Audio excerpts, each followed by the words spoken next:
izbrīnījies, kur Padomju Savienībā tieši uzrādās tik daudz šo te komunistisko dzejnieku un komunistisko rakstnieku. Lūk, bāzi to, ko es pieminēju. Tie bija lielākā daļas tradīcības pārstāvji, kuri bija absolūti plebeji literatūrā, bet toties idejas viņi varēja saņemt.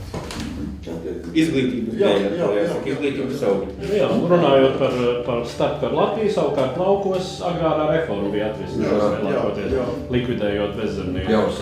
Bet es domāju, ka varbūt Paegli paņēma ar to tādu, ka viņš bija, kā rakstnieks, pa viduvējs varbūt, bet viņš bija sirsnīgs. Un viņš bija tāds patiess. Mūsdienu sociāldemokrātijas modelis apmierināja daudz cilvēks, tāpēc, ka nebija vairs vienots ideoloģijas, obligāts, Visu galvenais ideologs ir Bernsteins, ka kustība ir viss un galvenais ir nekas, Piemēram, ir Zviedrija, ka sociāldemokrāti pārstāv darba ņēmēju intereses, kas ir ļoti svarīgi, Mazinājusies sabiedrības vēlēšanās uzklausīt inteliģences, teiksim tā, rakstnieku viedokli. Es pat nevaru īsti atbildēt. Manuprāt, ir acīm redzami, ka rakstnieks vairs neveica tās funkcijas, kādas tās bija raksturīgas padomju laikam, un tas ir likumsakarīgi, ka viņš neveica tās funkcijas vairs. Precīzi pastīties, kā viņš definē to kreisumu, kā viņš to saprot. Un te patiesībā ir lielāka problēma. Tas viens līmenis ir tas, ka mēs šeit lietojam kaut kādus vārdus, apzīmējums, kreisums, sociāldemokrātija, kas pēc būtības ir kaut kāds iesaņojums, tie vienkārši kaut kādi atslēgas vārdi, kurus mēs visu zinām, esam dzirdējuši un kur mums izsauc kaut kādas reakcijas.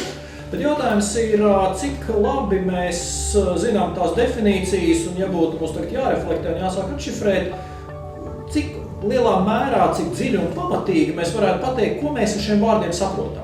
No vienas puses ir tas, ka, protams, demokrātijā katrs rakstnieks, mākslinieks, UTT var radīt, izteikt savu laiku noskaņojumu vai, protams, darīt kaut ko pilnīgi citādāk un citu, kam varbūt pat nav nekādas sasaistes ar reālo situāciju un laikmetu.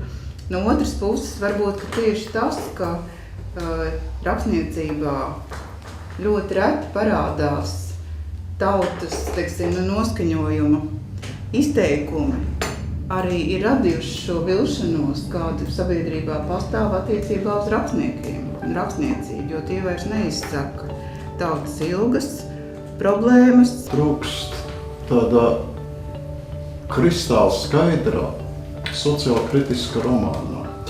Un, teiksim, tādu varēja kādreiz uzrakstīt Alberts Pauls vai varbūt Arvids Darvins. Dienas lapa reizē veica ne tikai, teiksim, informatīvs uzdevums, kas avīzē būtu galvenais, bet apgaismības, jo ārkārtīgi plaši raksta, sākot ar šūnām, evolūciju un beidzot ar visiem iespējamiem zinātnes izglītība Austrijā, kas notiek, teiksim, Vācijas, zinātne un tā tālāk. Ārkārtīgi plaši šis.